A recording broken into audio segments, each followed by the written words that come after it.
describe another way that we could use reasoning to find the sum 178 plus 53. So we've already done base 10 blocks, the expanded algorithm, and the traditional algorithm. So I could use a number line, and I could use make a 10.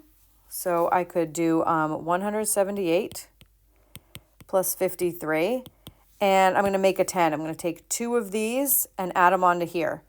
So this will become a 51, and this will become 180. So I'm grabbing 2 of these and putting them on here.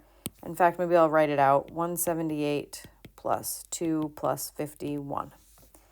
Okay, so I'm replacing the 53 with a 2 plus 51. Okay. And then I can move the parentheses. So this is 178 plus 2 plus 51. So that's the associative property for addition.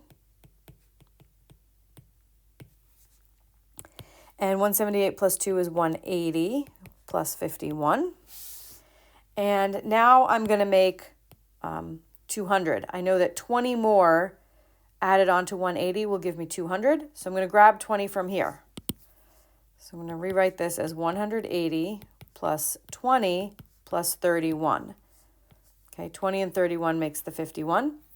But then I can move the parentheses. So I have 180 plus 20 plus 31. Okay, and again, that's the associative property. 180 plus 20 is 200, plus 31 is 231.